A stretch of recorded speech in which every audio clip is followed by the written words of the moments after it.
Oh, misty eye of the mountain below, keep careful watch of my brother's souls. And should the sky be filled with fire and smoke, keep watching over during suns.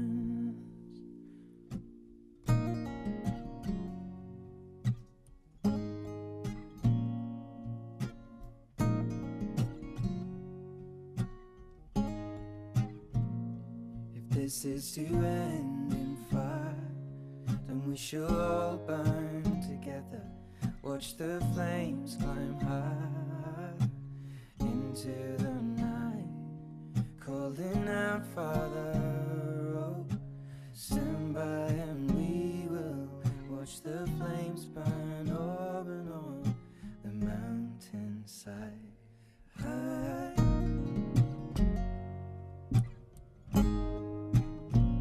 And if we should die tonight, we should all die together.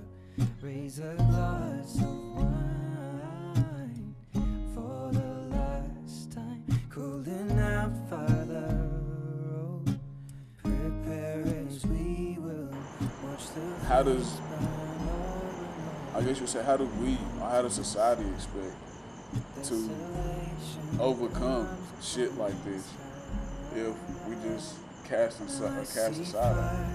Can't overcome it if nobody's willing to step up and help people. I see fire burning the trees, and I see fire hollow in soul. I see fire. What's up, buddy?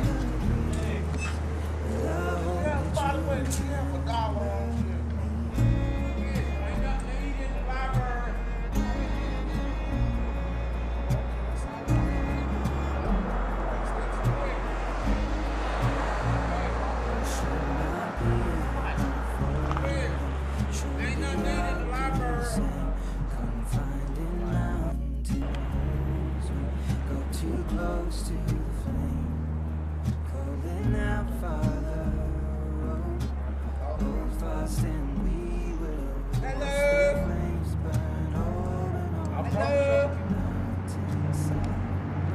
Desolation. Ain't nothing to eat in the library, man. Well, you ain't got nothing to eat out here either. I see Yeah, I fire. know. I got this thing. You want something? No, I don't want no. Thank you, anyway.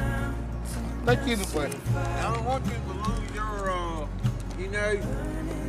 you know what? I just flew in from London, and you know what? It's quite okay. You know, you can take pictures of this and pictures of that. You came back from London? Yes, I just flew in from London. How long you been here? And you know, just a couple of days. I'm a And you know school what? student at RCC. Yes, and you know what? The Queen, she likes me on video. Yeah. Because when it gets back to her, she takes her shorts off. You like when she take her shorts off? Oh no, I don't look at that. That is literally atrocious. I'm making a movie or a documentary like about Concord and homelessness in Concord. Okay. And that's what I'm doing with my camera and stuff. You mind that I put you in a video on that? No.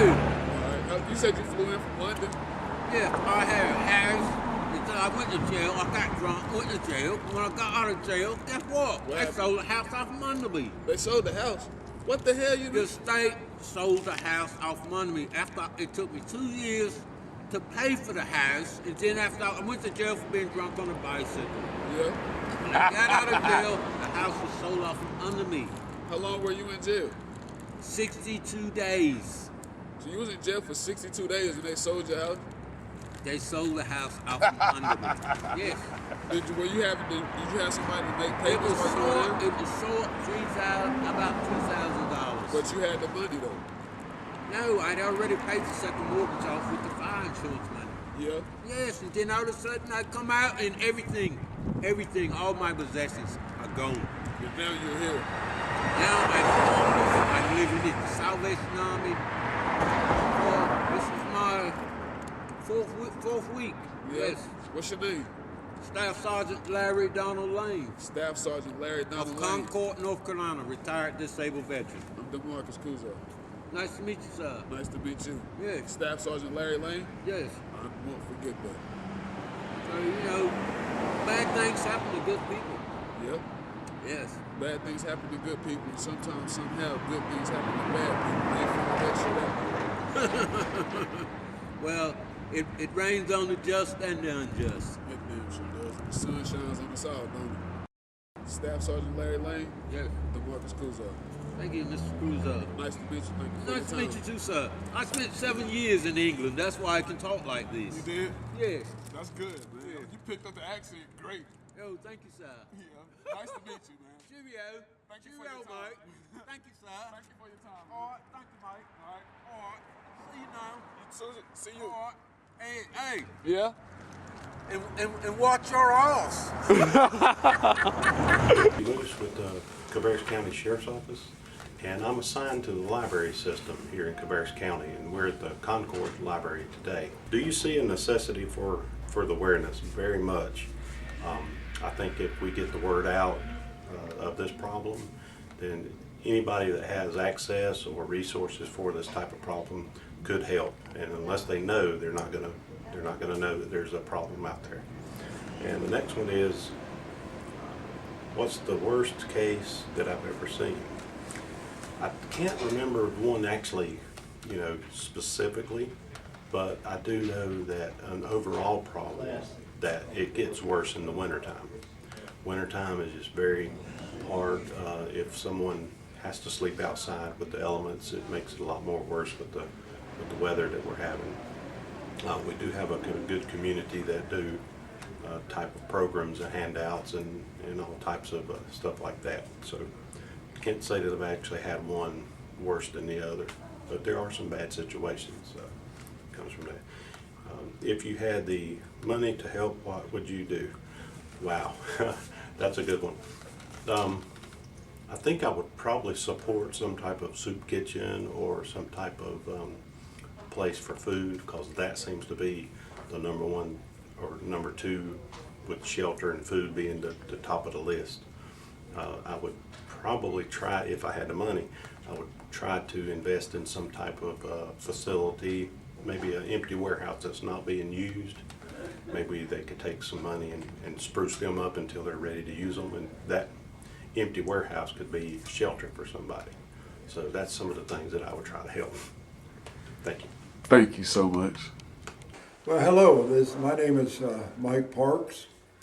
I'm the Associate Pastor and Director of Outreach Ministries here at Impact Church with the Outreach Center of Manna House, and we have a feeding program on Saturdays where we serve hot lunch, and then on Tuesdays, of course, we do the food pantry. I've been with Impact Church for almost 3 years, but I've been in ministry 49 years. But I've done this style, what we call this style of outreach in helping the poor and the downtrodden for about 35 years. I'm reading these questions so we can make this very informative. We need to let people know that there is an awareness for the need. Example, in Cabarrus County, there is around 500 homeless children every day, sleeping in the cars with their moms or dads or guardians, or sometimes sleeping in a tent or under a bridge. And the other side is the poverty level of folks just not having enough to sustain their families, and that level is very, very high.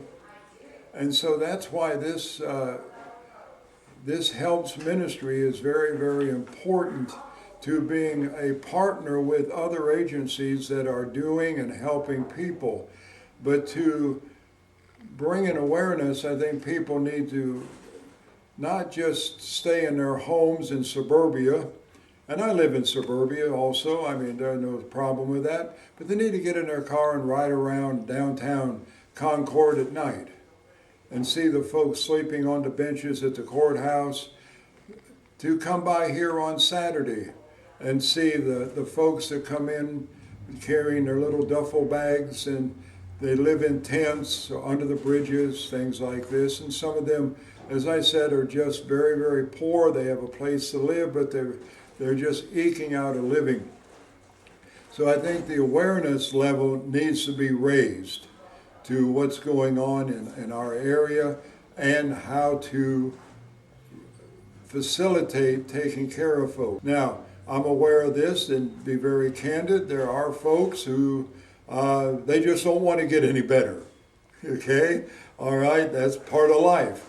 But there are some that they desire that if they just had a little helping hand,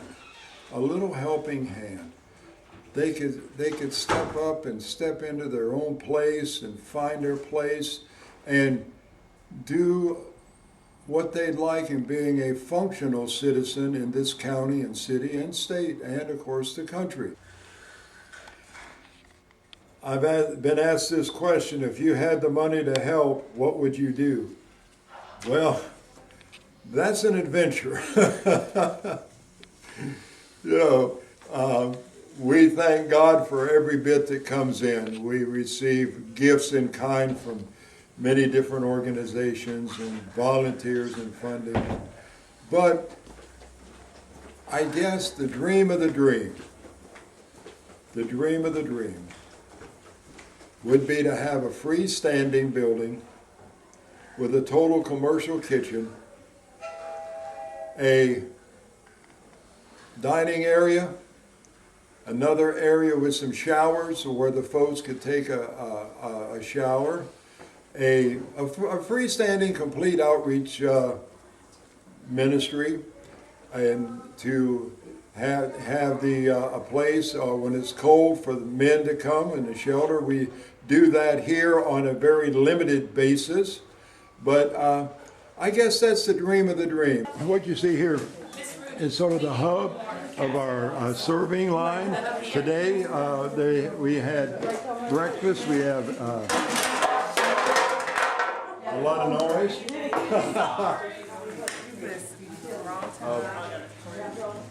We have breakfast casserole, grits. Always try to have a fruit or a vegetable for the fine folks. They get a biscuit today, orange juice, and this is today. Next week they'll probably have Salisbury steak, mashed potatoes and gravy, green beans, things like that. Are you taking Dorothy something? This is some of the commodities that we give away. Mind if I walk through? You can do that one, yeah.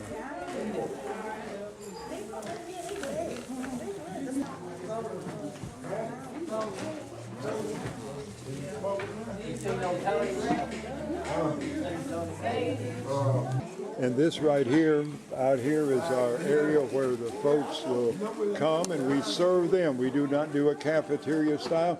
We serve them because it's dignity and it's part of raising a self-awareness of their own self-esteem. So we don't just run them through a line. The fine folks, we serve them. So this is the serving area out here.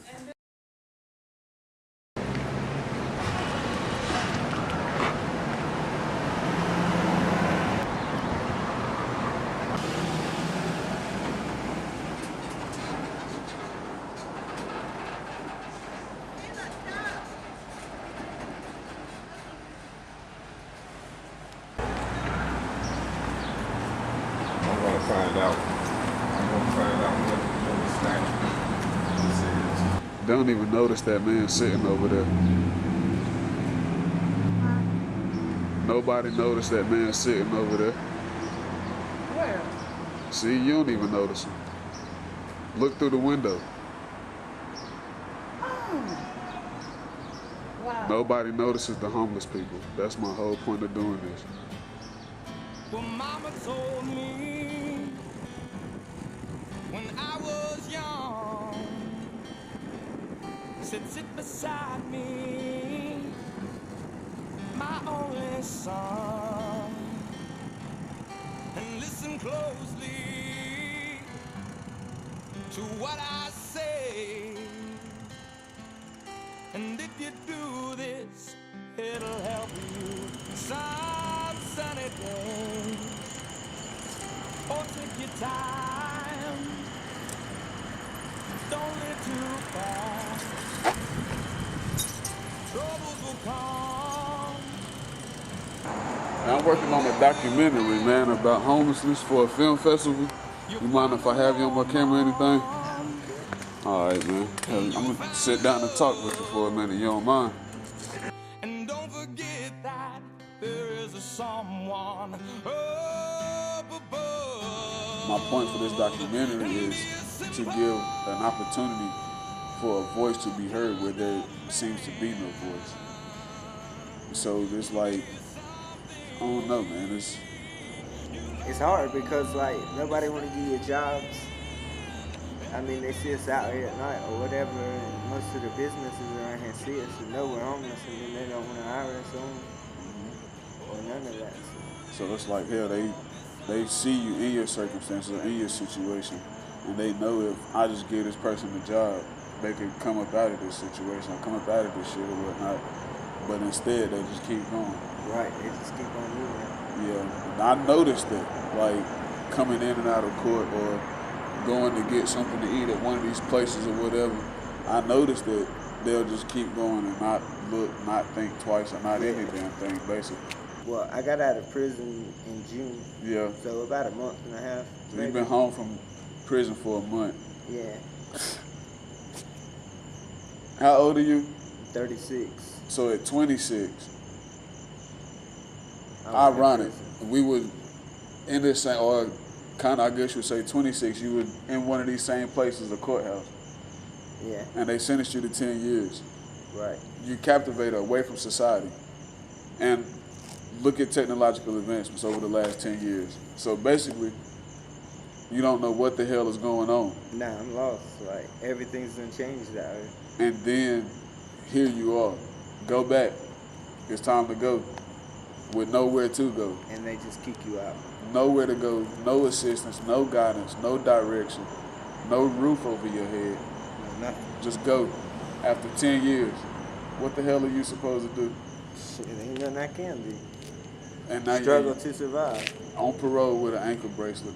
Yeah, I gotta come up here every night and charge it up. On parole with an ankle, excuse me. You alright? You're on parole with an ankle bracelet that you have to charge up every night. Yeah.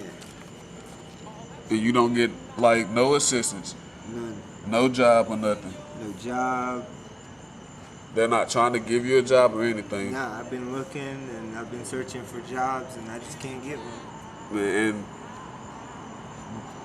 let's say that recidivism is an issue, or that the people is an issue. How is it that recidivism is an issue because they just throw us back out on the street and we Exactly. got nothing to do, nowhere to go, no help. So I mean, what can we do?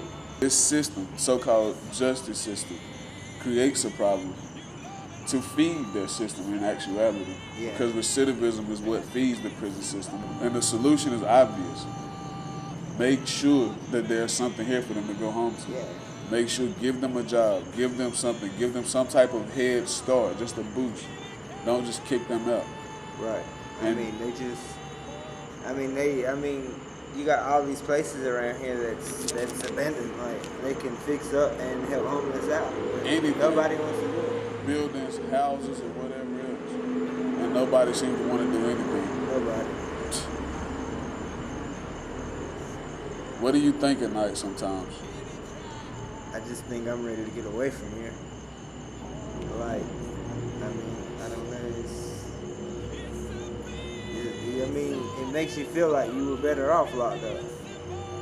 They call it rehabilitation, but Maybe the system itself needs to be rehabilitated. yeah, they need to do something instead of just, like you said, kicking us out, just dropping us off. Something got to change. What's your name? Tim. Tim? Yeah. I'm D, man.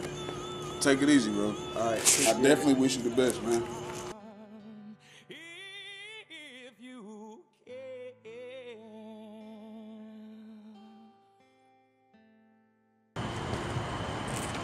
Like I said, man, my name Marcus. What's your name? Robert.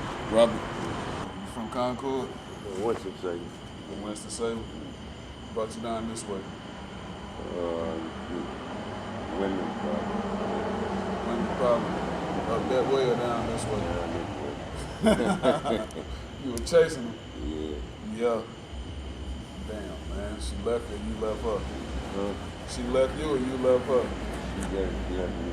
She went back to Florida. Went back to Florida? Yeah. Your wife? Yeah. Your wife? Yeah. Y'all still married? Yeah. Oh, yeah. You ever think about going down there after? Oh, yeah. All the time? Yeah, I'll probably go down there. You reach out to talk to her? Yeah, I talked to her. Yeah, I called her today. Oh.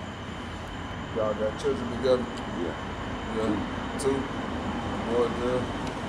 Boy. Okay, all right.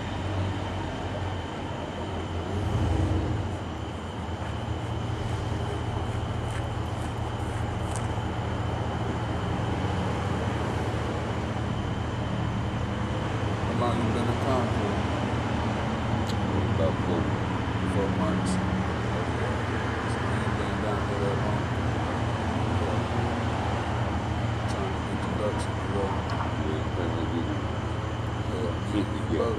Robert, I'm Marcus, man. Yeah, I'm glad to meet you. Nice to meet you too, man. Thank you for talking. You're welcome.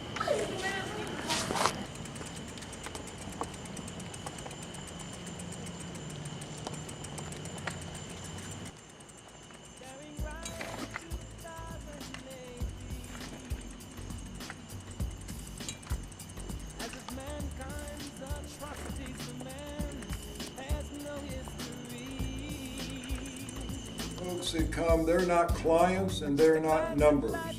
They're real people with needs and souls. We find traces of man's inhumanity to man. There's no mystery.